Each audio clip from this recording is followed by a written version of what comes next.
말씀은 신약성경 마태복음 2장 1절에서 12절까지입니다. 하나님 말씀을 우리 받으실 때에 잠시 자리에서 일어나셔서 경건한 마음으로 하나님 말씀을 받들어 받도록 하겠습니다. 마태복음 2장 1절에서 12절까지 오늘 저와 여러분들에게 주시는 하나님의 생명의 말씀 함께 받도록 하겠습니다. 다 같이.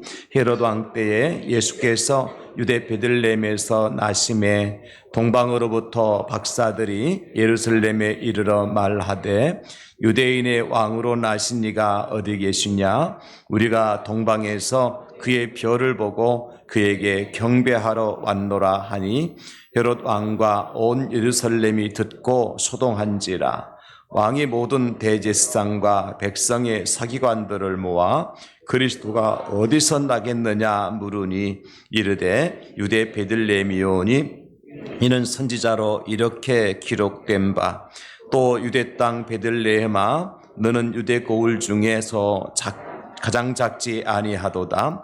내게서 한 다스리는 자가 나와서 내 백성 이스라엘의 목자가 되리라 하였음이니이다. 이에 헤롯이 가만히 박사들을 불러 별이 나타난 때를 자세히 묻고 베들레헴으로 보내며 이르되 가서 아기에 대하여 자세히 알아보고 찾거든 내게 고하여 나도 가서 그에게 경배하게 하라.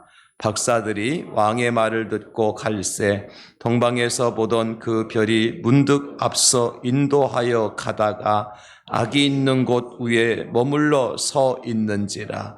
그들이 별을 보고 매우 크게 기뻐하더라. 집에 들어가 아기와 그의 어머니 마리아가 함께 있는 것을 보고 엎드려 아기께 경배하고 보배합을 열어 황금과 유향과 모략을 예물로 드리니라. 그들은 꿈에 헤롯에게로 돌아가지 말라 지시하심을 받아 다른 길로 고국에 돌아가니라. 아멘. 자리에 앉으시겠습니다. 함께 읽은 본문 말씀을 중심으로 보배합을 성탄의 선물로 준비합니다. 이런 제목으로 함께 말씀의 은혜를 나누겠습니다. 올해도 마무리 되어져 가는데 제가 올해는 저희 어머님이 생신 때에 선물을 하나 준비해서 드린 적이 있습니다. 그 선물은 사실은 제가 우리 아이들이 어버이날이라고 저희들에게 선물을 2개를 준비해서 가져왔는데 그것을 잘 보관했다가 하나 갖다가 어머니 생신 때에 선물로 드렸습니다. 어떤 선물이냐면 이렇게 투명한 상자에 꽃이 장식되어 있고 그 밑에 5만 원짜리 지폐를 돌돌 말아서 이렇게 넣어놓은 상자. 그래서 처음 받아보았고 처음 보았고 그래서 참 귀한 것이라 생각하고 그걸 뜯어보지도 않고 2개 잘 모셔놨다가 하나만 가지고 이제 어머님 생신 때 가서 어머님 선물입니다 갖다 드렸어요. 다른 우리 이제 아들, 딸들은 옷도 사오고 봉투도 갖다 드리고 여러 선물을 다 이렇게 드리는 과정에 그 제 선물이 가장 빛나는 것 같더라고요. 포장도 이쁘게 잘 돼 있고 꽃도 들어있고 그 밑에 또 5만 원권 지폐를 똘똘 말아 있으니까 얼마나 품격이 있습니까? 그래서 이제 선물을 드리고 왔죠. 그리고 한참 지났어요. 제가 집에 있는 선물도 하나도 뜯어보지도 않고 그냥 보관해 있었는데 이거 안 되겠다 하면 뜯어보자. 그래 뜯어봤더니 뜯어본 목적은 뭐겠습니까? 돈이 얼마나 들어있나. 이제 5만 원권 똘똘 말아 있으니까 이제 5개가 말아져 있어가지고 한 25만 원 되겠다 싶어가지고 뜯어서 열어보니까 아니에요. 5만 원짜리 2장을 똘똘 말아가지고 5개가 들어있으니까 얼마예요? 계산 빠르네요. 50만 원. 50만 원이 들어있는 거예요. 깜짝 놀래가지고 제가 바로 어머니한테 전화했다 아닙니까? 전화했다. 어머니, 제가 지난번에 그 생신 때 드린 선물 뜯어보셨습니까? 아니, 그러시는 거예요. 어머님, 그 상자에 들어있는 건 그 밑에 돈도 있는데요. 돈이 있어? 그러면서 이제 돈에 관심도 없는 분이니까 사실은 선물 받아놓고 그냥 보관만 해놓으셨던 것 같아요. 그리고 나서 확인을 했는데 그런데 그만 누군가가 돈 냄새를 잘 맡는 사람이 있잖아요. 사전에. 그래서 어머니가 뜯어보시기도 전에 누가 돈 냄새를 맡아가지고 빼간 거예요. 얼마만 남겨놓고. 그래서 제가 어머니, 그 사실은 그게 50만 원이 들어있었어요. 그랬더니, 에? 그러시는 깜짝 놀래가지고. 사실은 이제 그렇게 해서 이제 마음이 섭섭하더라고요. 사실 그때 바로 뜯어보시고 하셨더라면 얼마나 더 좋았었을까. 그런데 세월이 지나갔고 저도 몰랐고 그제서 이제 확인한 거니까 저하고 제 아내하고 그렇지만 우리가 마음 섭섭하지만 어머니께 선물 드린 것으로 만족하자. 그렇게 하고 이제 우리가 위로를 받았습니다. 제가 오늘 이 말씀을 오늘 설교를 준비하면서 그때 일을 생각하면서 이 선물의 개념에 대해서 한 번 더 생각을 해보게 된 거예요.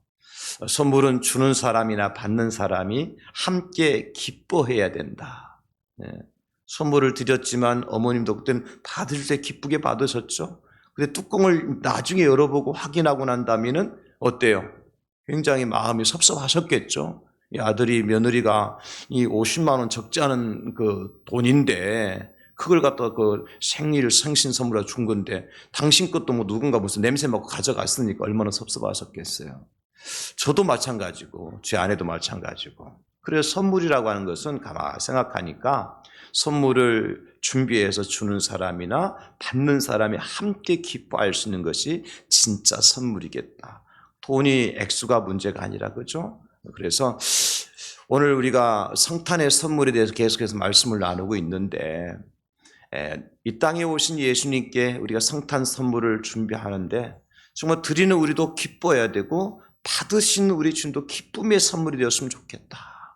그런 간절한 마음이 생기는 거예요. 그 양이 준비해서 드리는 선물 같으면 저와 여러분들이 정성껏 준비하고 마음을 담아서 그것을 받으시는 우리 예수님께서 기쁘게 받으심직한 그런 성탄의 선물들을 다 준비하시는 여러분 모두가 될 수 있기를 예수님의 이름으로 축복합니다.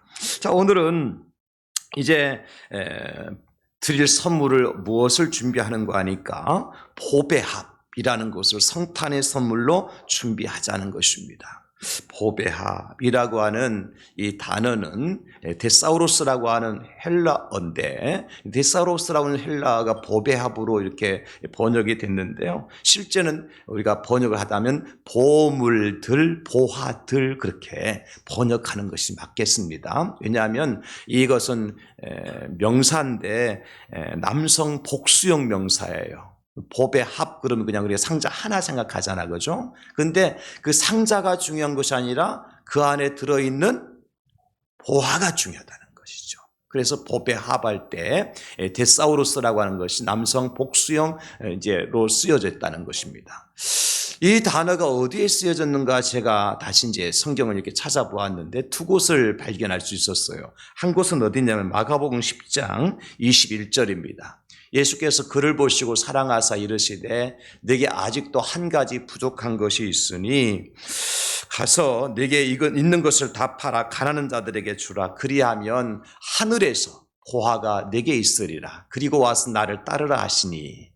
언제 누가 하신 말씀인지 아시겠죠? 한 부자관리 청년이 예수님께 찾아와서 내가 어떻게 하여야 영생을 얻을 수 있겠습니까? 이렇게 물을 때 예수님께서 그에게 율법을 지키라 그러니까 율법을 다 지켰습니다.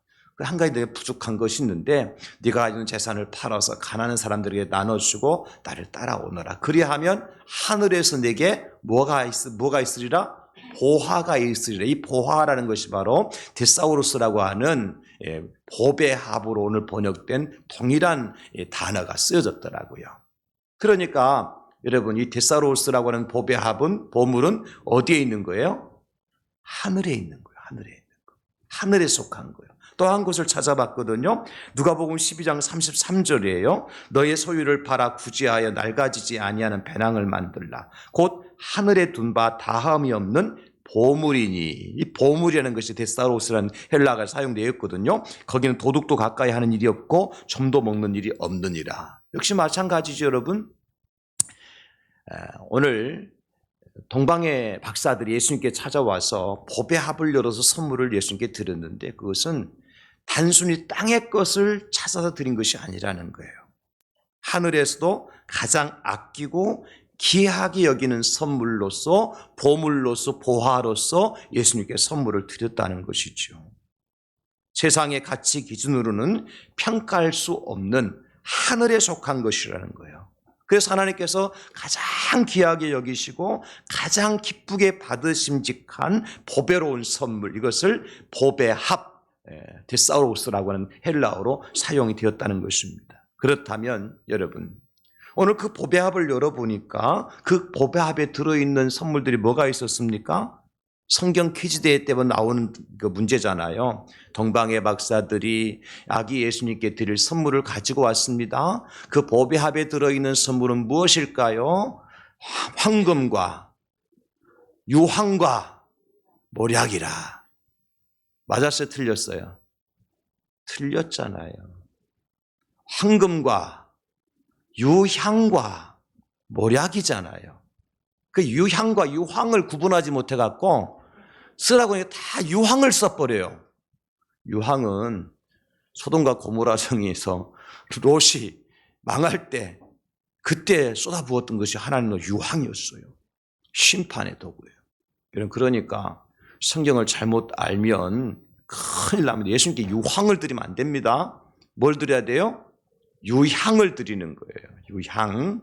오늘 예배 나오신 여러분들은 이제 성경 퀴즈에 다 100점 맞을 수 있겠죠? 예수님께 드린 세 가지 예물을 시작. 황금, 유향, 모략. 할렐루야. 그렇습니다. 그러면 여러분, 많은 사람들이 이 황금을 참 좋아하잖아요. 이 땅에서도 귀하게 여기는 것이 황금이죠. 요즘 세상이 하도 정세가 불안하니까 사람들이 금을 다 사서 모아둔다 그래요. 금값이 천정부지로 올랐어요. 미국의 코스트코에서는 250만 원짜리 골드바가 동일할 정도로 사람들이 가가지고 금을 막 사 모으는 거예요. 전쟁이 일어나고 난리가 나니까 다른 거의 경제적인 가치는 다 떨어지는데 금의 가치는 떨어지지 않으니까 그만큼 귀한 것이 황금이란 말이에요. 금이란 말이에요.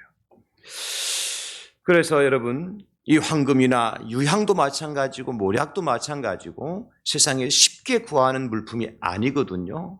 그런데 오늘 동방의 박사들이 세상에서 구하기 힘든, 세상에 가치 있다는 것을 예수님께 드리기 위해서 구하여 가져온 것이 아니라 더 영적인 깊은 의미가 있다는 거예요. 우리가 하나님께 보배합을 드리자 그랬는데 예수님께 황금 갖다 드릴 수 없잖아요. 여러분, 돌반지 갖다 다 바치겠습니까? 다 팔아먹은 지가 언젠데, 결혼반지 다 팔아먹은 지가 언젠데. 아직도 결혼반지 끼고 다니는 분들은 이상한 분들이야. 은혜를 못 받았어 아직도. 은혜 받았으면 벌써 하나님께 바쳤을 텐데 끄덕거리는 분들은 이제 이해가 가시는 분들이고, 어쨌든 우리가 그걸 바치자는 게 아닙니다. 여러분 아시겠죠? 정말 영적인 깊은 의미가 있어요. 그래서 오늘 동방박사들이 예수님께 드렸던 이 보배합이 주는 영적인 의미가 뭐냐는 것입니다. 우리가 최고의 선물을 주님께 드리자고 그랬는데 우리가 드릴 최고의 선물이 뭐냐? 오늘 세 가지입니다. 황금과 유향과 모략입니다. 첫째는 뭐냐면 왕께 드리는 믿음의 예배입니다. 첫 번째가 뭐라고요? 왕께 드리는 믿음의 예배입니다. 그렇습니다. 이 황금이 의미하는 바예요. 여러분, 황금은 옛날부터 왕을 상징하잖아요. 왕의 머리에 어떤 관을 씌워줘요? 황금으로 만든 관을 씌워주죠. 왕이 앉은 의자 무엇으로 만들어요? 황금으로 만든 의자에 앉죠. 이건 다 왕을 상징하는 거잖아요. 황금관이나 황금 의자나 또 왕이 찍는 도장 옥새 뭐로 만들어요? 황금으로 만들죠. 그래서 황금이라는 것은 예로부터 왕을 상징하는 하나의 도구로 쓰임받았다는 것입니다. 그러므로 여러분, 이 박사들이 예수님께 와서 가장 먼저 보배합을 열어서 황금을 예수님께 드렸다고 하는 것은 무엇을 의미하겠습니까? 예수님이 누구라는 거예요? 왕이시라는 거죠. 예수님이 왕이시라는 거예요. 우리가 그것을 어떻게 알 수 있습니까? 오늘 동방 박사들이 예루살렘까지 와서는 예루살렘 사람들에게 처음으로 묻는 말이 무엇입니까? 오늘 2절에 보니까 유대인의 왕으로 나신 이가 어디 계시냐? 우리가 그 동방에서 그의 별을 보고 그에게 경배하러 왔노라 하니. 누구 찾아왔어 이들이? 왕 찾으러 왔어요. 뭐 하러 왔어요? 그 왕께 경배 드리기 위해서 왔어요. 그러므로 예수님께 가장 먼저 법궤합을 열어서 황금을 예물로 드렸다고 하는 것은 동방의 박사들이 예수님을 왕으로 믿고 왕이신 예수님께 예배드리고 왕이신 예수님께 경배 드리는 것을 우리에게 보여주시는 것입니다.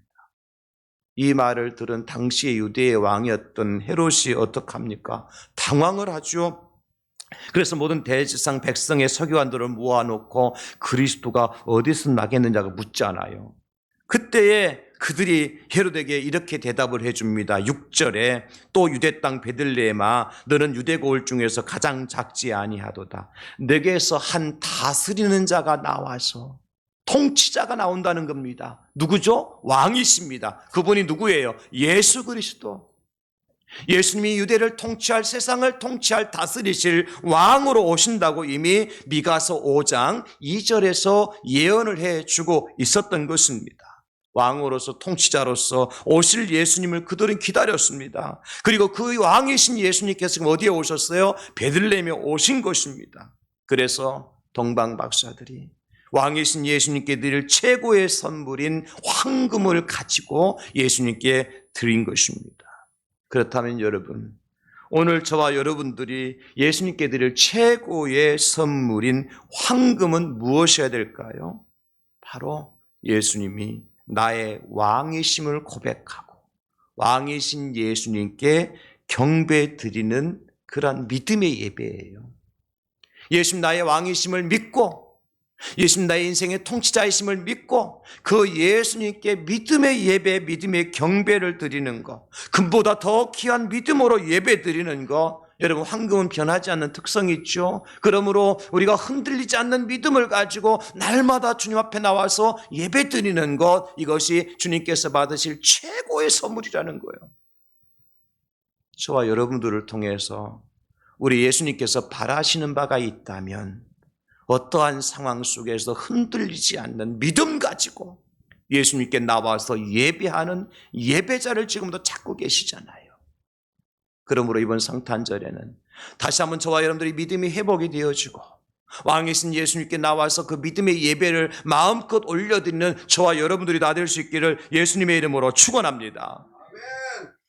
예수님께서요, 제자들 때문에 기뻐하시는 때가 흔치 않았어요. 늘 제자들 걱정하시고 그랬지만 예수님 가장 기뻐하실 때가 있었어요. 제자들 때문에. 그때가 언제냐면 이제 마지막 십자가를 앞에 두고 제자들에게 예수님께서 이렇게 물으십니다. 사람들이 인자를 누구라 하더냐? 그러니까 제자들이 말해요. 어떤 사람은 세례 요한, 어떤 사람은 엘리야, 어떤 사람은 예레미야, 또 선지자 중에 하나라고 얘기합디다. 그래서 예수님께서 다시 물어봐요. 그러면 너희는 나를 누구라 하느냐? 제자들에게 물은 거예요. 그때 베드로가 이렇게 얘기합니다. 주는 그리스도시요 살아계신 하나님의 아들이시니이다. 여기 주는 그리스도시요 퀴리오스 크리스토스라고 하는 것은 뭐냐면 바로 예수님이야말로 내 인생의 주인 되시는데 그분이 크리스토스라고 하는 것은 기름 부으심을 받은 자라는 뜻이거든요. 구약의 이스라엘 백성들이 이스라엘 히브리인들이 누구에게 기름을 부어 세웠냐면 왕을 세울 때 기름을 붓고 선지자를 세울 때 기름을 붓고 제사장을 세울 때 기름을 부은 거예요. 그러므로 지금 사도 베드로가 고백한 것은 키리오스의 크리스토스라고 고백한 것은 뭐냐면 바로 예수님이야말로 왕이시며 제사장이시며 선지자이십니다. 이런 고백을 한 거예요. 그랬더니 예수님께서 어떤 반응을 하신지 아십니까, 여러분? 이 고백을 들은 예수님께서 이렇게 말씀하십니다. 바요나 시모나 네가 복이 있도다. 바요나라고 하는 것은 요나의 아들이란 뜻이거든요. 시모나 네가 복이 있도다. 이를 내게 알게 한 이는 혈육이 아니요 하늘에 계신 내 아버지시니라. 저는요, 이렇게 말씀하신 예수님의 모습을 한번 상상해 보았어요. 얼마나 좋으셨을까? 얼마나 기분 좋게 말씀하실까? 아마 예수님의 기분이 최고 짱이었을 것 같아요. 입꼬리가 귀에 달렸을 것 같아요. 베드로의 고백을 듣고. 그러니까 바요나 시몬아, 네가 복이 있도다. 이를 내게 한 것을 열류게 아니라 하늘에 계신 내 아버지시니라. 그것으로 끝나지 않아요. 또 뭐라고 말씀한 줄 아세요? 마태복음 16장 19절 보십시오. 내가 천국 열쇠를 내게 주리니 네가 땅에서 무엇인지 매면 하늘에서도 매일 것이요 네가 땅에서 무엇인지 풀면 하늘에서도 풀리리라. 최고의 축복의 메시지를 줘요. 세상에 천국 열쇠를 베드로에게 주시겠다는 거예요. 뭐 때문에? 베드로의 신앙 고백. 무슨 신앙 고백이었습니까? 예수님이 왕이십니다. 지금 많은 사람들이 예수님이 하나님을 인정하지도 않고 예수님이 십자가 달려 죽게 할 그런 시점에 다가왔는데 베드로는 고백이 뭡니까? 예수님이 왕이십니다. 이 고백을 들으시고 예수님께 그렇게 기뻐하신 거예요. 그렇다면 여러분, 지금도 마찬가지 아니겠어요? 저와 여러분들이 이 시간 누구에게 예배를 드리러 오셨습니까? 누구에게 예물을 드리려고 하십니까? 누구 앞에 경배자로 서 계십니까? 바로 왕이신 예수님이시라는 거예요. 우리의 예배를 받으실 분이 왕이심을 믿고 예배할 수 있기를 주님의 이름으로 축원합니다. 그러면 우리가 예배가 달라질걸요. 우리의 믿음의 생각이 달라질걸요. 왕 앞에 예배드리기 위해서 왔다. 왕에게 예물을 드린다. 여러분, 보통의 것으로 예물을 드릴 수 있고 보통 마음으로 예배할 수 있을까요? 마음을 다하고 뜻을 다하고 성품을 다하여서 예배할 수밖에 없는 이유가 뭐예요? 그분이 나의 왕이시기 때문에, 만왕의 왕이시기 때문에, 만유의 주가 되시기 때문에 그 주님 앞에 예배드릴 때, 경배드릴 때 우리는 마음을 다하고 뜻을 다하고 성품을 다하고 사랑하는 마음으로 예배드릴 수밖에 없는 겁니다. 우리가 예수님께 찬송을 선물로 드리는 준비하는 이유가 뭘까요? 우리가 예수님 앞에 순종을 선물로 준비하는 이유가 무엇일까요? 바로 그 예수님이 누구이기 때문에? 왕이시기 때문입니다. 사랑하는 성도 여러분, 이번 성탄절에는 우리가 아기 예수가 아니라 왕이신 예수님을 맞이하는 기회가 될 수 있기를 예수님의 이름으로 축원합니다. 자꾸 아기 예수 하니까 뭐 좀 마리아만 자꾸 드러나고 엄마 마리아만 커지고 말이죠. 아기 예수는 자꾸 작아지고 로마 카톨릭에서는 절대로 예수님의 큰 모습을 안 그려요. 마리아가 안고 있는 아기 예수만 그려놓고 마리아를 높이고 있지. 그러나 우리는 아기 예수님으로 오셨지만 그분이 누구예요? 우리 왕이시다. 우리 선포합시다. 예수님 나의 왕이십니다. 시작. 할렐루야. 왕이신 예수님께 믿음의 예배를 드리는 것이 황금을 드리는 거예요, 여러분. 돈 갖다 바치는 것이 아니라 정말 예수님 나의 왕이심을 고백하고 그것을 믿고 왕이신 예수 앞에 경배를 드리고 왕이신 예수 앞에 찬송을 드리고 왕이신 예수 앞에 순종하는 것입니다. 이것이 우리 주님께서 기쁘게 받으실 최고의 선물이다. 다시 한번 우리의 믿음이 회복되는 성탄절이 될 수 있기를 왕이신 예수님의 이름으로 축원합니다. 두 번째로는 우리가 무엇을 예물로 드리느냐? 대제사장께 드리는 기도의 향기예요. 오늘 법엽에 들어있는 또 하나의 선물이 무엇이라고 그랬습니까? 유향이라고 그랬어요. 유향. 여러분, 유향은 저 아라비아 지방의 관목에서 채취한 향기로운 송진과 같은 거예요. 근데 이것은 제사를 드릴 때 절대적으로 필요한 물품이었어요. 성경 보시겠습니까? 레위기 2장 1절로 2절입니다. 누구든지 소재 예물을 드리려거든 고운 가루로 예물을 삼아 그 위에 기름을 붓고 또 그 위에 유향을 놓아, 유향 나오죠? 아론의 자손 제사장들에게로 가져올 것이요 제사장은 그 고운 기름 한 웅큼과 기름과 그 모든 유향을 취하여, 유향 나오죠?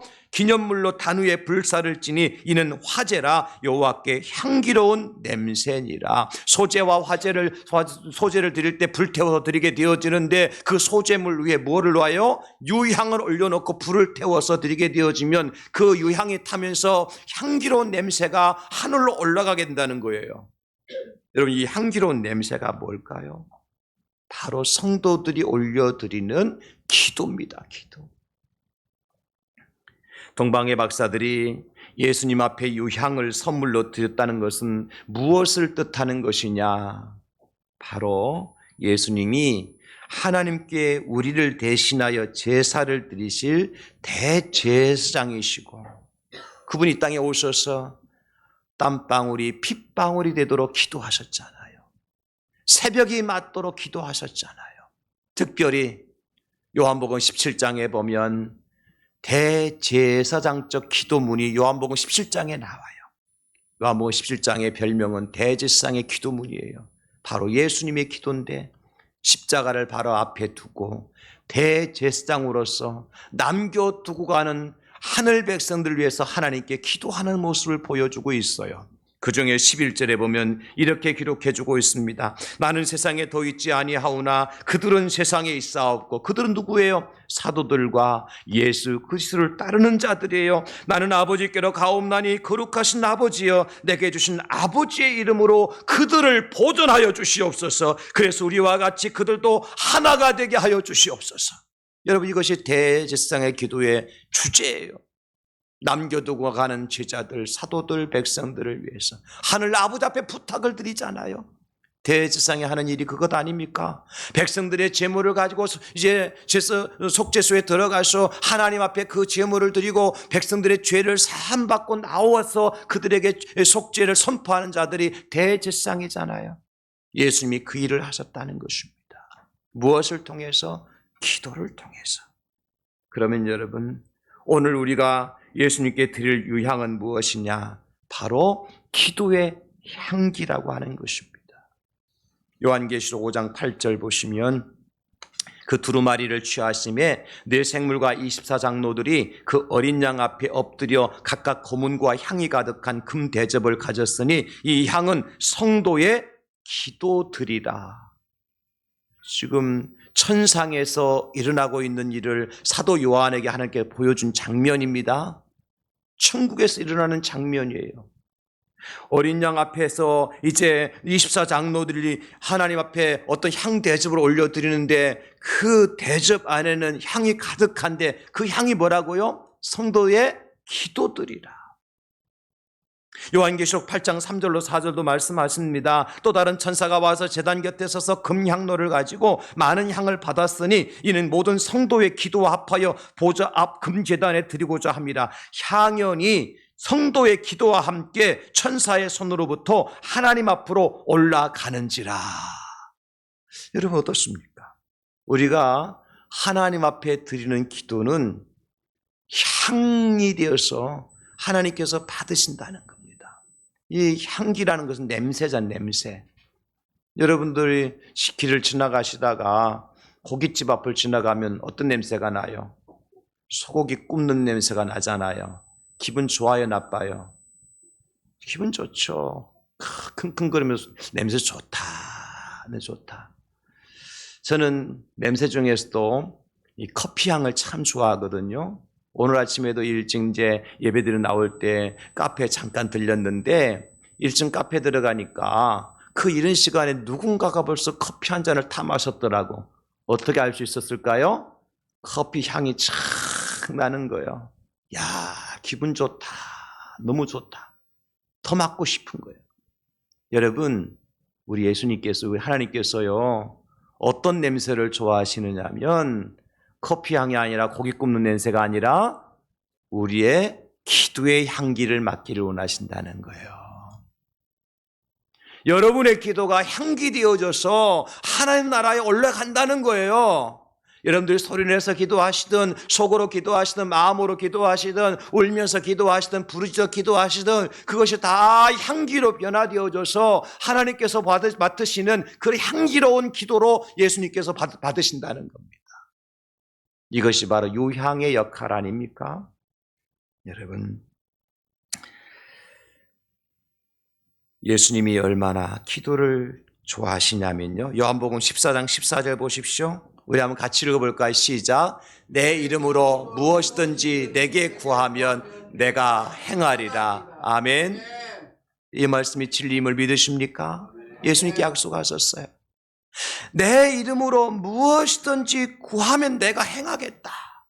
왜요? 그 이름에 능력이 있기 때문입니다. 요한복음 16장 23절에 그날에는 너희가 아무것도 내게 묻지 아니하리라. 내가 진실로 진실로 너희에게 이르노니 너희가 무엇든지 아버지께 구하는 것을 내 이름으로 주시리라.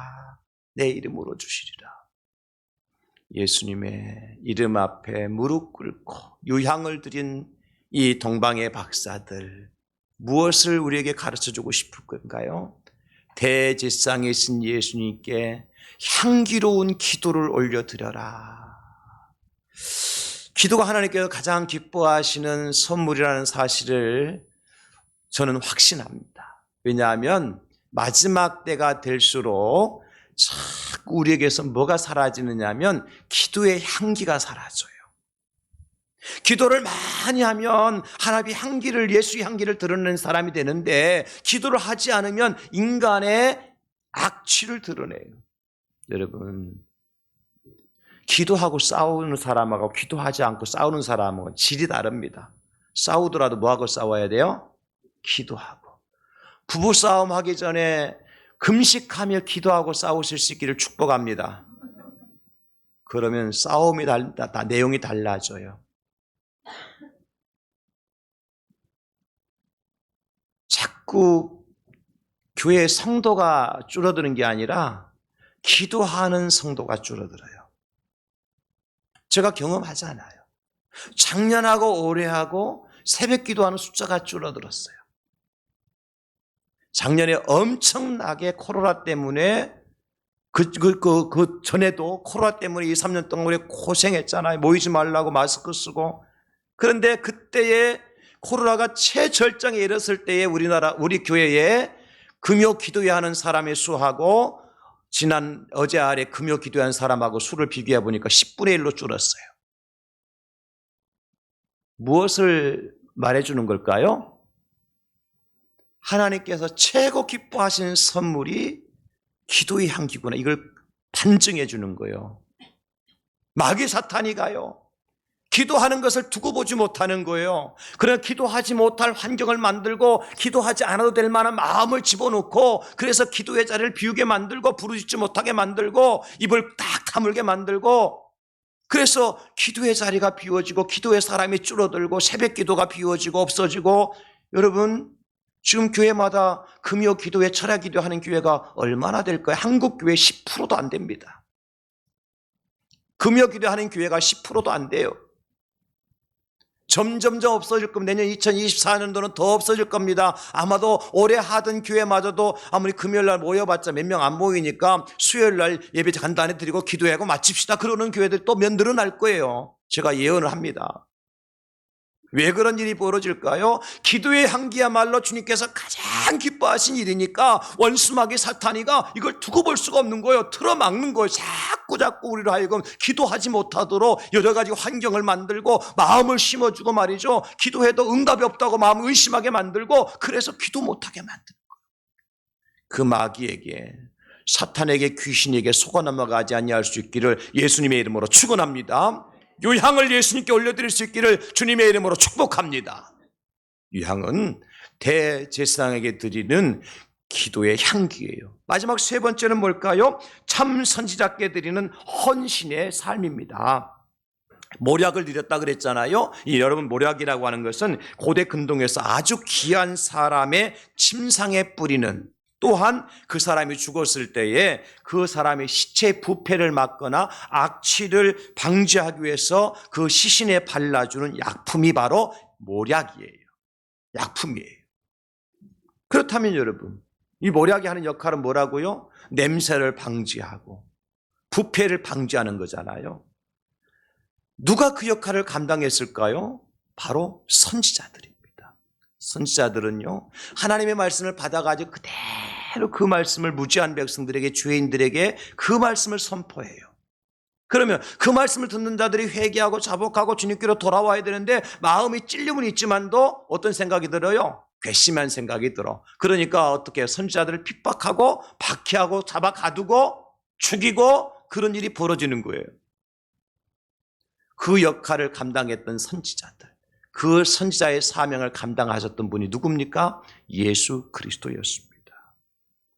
그러므로 여러분, 오늘 동방의 박사들이 예수님께 몰약을 예물로 드렸다고 하는 것은 무엇을 의미합니까? 예수님이야말로 참 선지자 중에 선지자이십니다. 그래서 하나님의 말씀을 이 땅에 전하시다가 그것 때문에 미움을 받고 그것 때문에 박해를 받다가 결국 십자가에 달려 돌아가실 분이십니다. 그러므로 죽기까지 헌신하시고 희생하신 그 주님의 마음을 닮아서 우리도 헌신의 삶을 살겠습니다라고 고백하고 다짐하고 결단하는 것이 바로 몰약을 예물로 드리는 거예요. 예수님이 이 땅에 오셔서 맨 처음 전하신 메시지가 뭐죠? 회개하라, 천국이 가까이 왔느니라. 여러분 그 말 들으면 기분이 좋아요, 나빠요? 별로 안 좋아요. 잘한다, 그대로 하면 된다, 축복받으라 그러면 기분 좋지만 회개하라 그러면 말이죠, 내가 뭘 죄를 져도 회개하라 그러나 그때부터 사람들 듣는 사람 마음이 꽁하기 시작한 거예요. 거기다가 예수님께 나오는 이제 유대 종교 지도자를 향해서 예수 뭐라고 말씀하세요? 독사의 자식들아, 누가 너희들로 하여금 장차 올 하나님의 진노를 피하라고 하더냐. 독사의 자식들아. 그러니까 애들이 막 그냥 더 이상 못 참겠다. 그걸 어떡합니까? 그들이 예수님을 십자가에 달아 죽게 만드는 거예요. 예수님 뭘 외치셨는데? 복음을 외치셨는데, 진리를 외치셨는데, 사람은 그 진리를 듣지 못합니다. 복음을 듣지 못합니다. 오히려 그것 때문에 마음 상하고 그것 때문에 더욱더 걸림돌이 되어져서 예수님을 핍박하고 결국 예수님 십자가에 달려 죽게 되시는 거죠. 그렇다면 여러분, 이제 오늘 우리가 예수님께 드릴 몰약은 무엇이 될까요? 구약의 선지자들처럼 예수님처럼 생명을 걸고 복음을 전파하는 것입니다. 희생을 각오하고 하나님 나라를 전하는 것입니다. 복음 전하다가 죽는 거예요.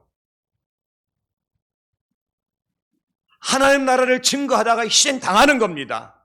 이것이 우리가 예수님께 드릴 세 번째 선물이에요.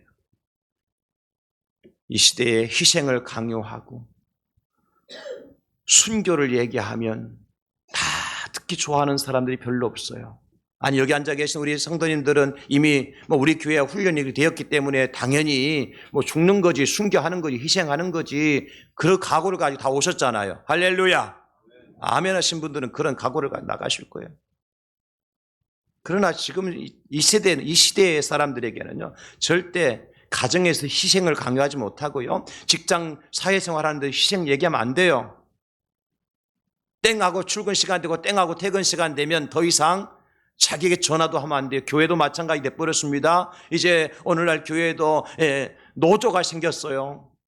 서울에서 실제적으로 무슨 일이 있었는가 하니까 교회에서 새벽 기도회를 나오라 그러고 또 7시, 6시 이후에 또 출근해서 또 초상집에 신방도 가고 그러니까 다 그 노동청에 고발을 해가지고 추가 수당을 안 줬다고.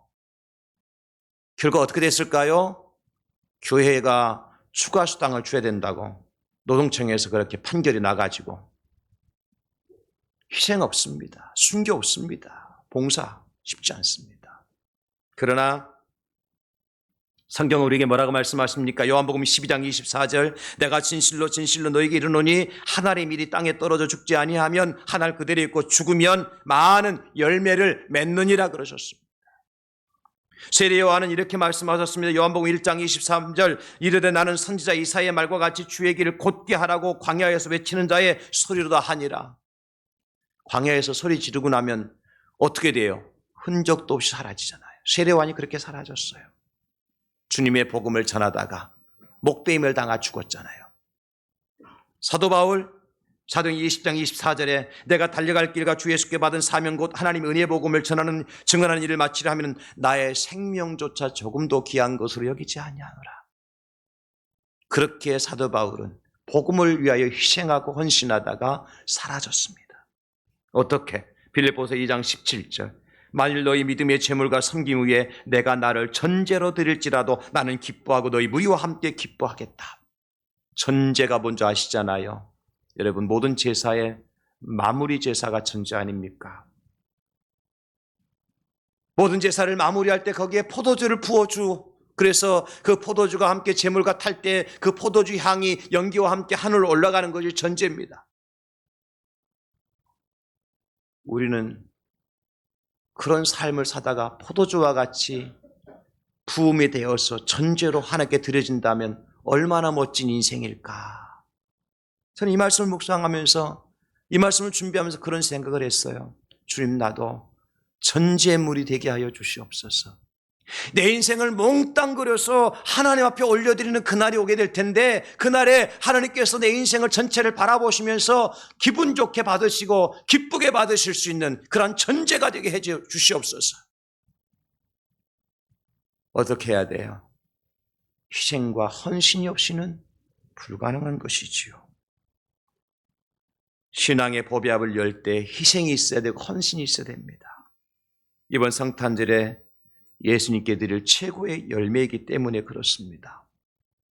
여러분, 오늘 주보 속지에 아마 여러분들 달갑지 않은 또 하나의 속지가 들어있죠? 뭔지 아시겠죠? 2024년 사역지원서. 금년 한 해도 사역에 동참하신 여러분들의 헌신과 주님의 제자로 봉사의 일에 최선을 다하신 여러분께 진심으로 감사드립니다. 거기까지는 좋아요. 이제 다시 2024년에 기회 쓰는 그릇이 되게 하소서라는 표를 가지고 새롭게 출발하려고 합니다. 이 귀한 사역에 한 분도 빠짐없이 주님의 제자로서의 사명을 가지고 봉사일에 동참해 주시면 감사하겠습니다. 언제까지 받느냐? 오늘 하루에 땡이에요. 내일도 안 받습니다. 제가 각오를 했어요. 이거 강요해서 될 일이 아니다. 정말 하나님 앞에 드릴 모략을 내가 드리겠다고 각오했으면 이 사역지원서 안 내면 안 되는 거예요. 잔소리를 더 길게 하면 잔소리가 되니까. 말씀 마무리합니다. 이제 우리는 예수께 드릴 최고의 선물 세 번째 시간으로 보배합을 준비하시기를 바랍니다. 그 보배합에 담긴 새 예물을 준비한 사람이 최고의 선물을 준비한 사람이겠죠. 첫째 예물이 뭐가 있었어요? 황금이었습니다. 변하지 않는 믿음의 예배입니다. 두 번째, 요향이었습니다. 기도의 향기죠. 향기로운 기도죠. 마지막 모략이었습니다. 헌신과 희생의 삶 봉사였습니다. 이번 성탄절에 우리 예수님께 이 세 가지 예물 내가 드렸느라고 고백하고 주님을 기쁘시게 해드리는 우리 성도님들이 다 되실 수 있기를 우리 왕이시며 제사장이시며 선지자가 되시는 예수님의 이름으로 축원합니다. 하나님 아버지, 우리가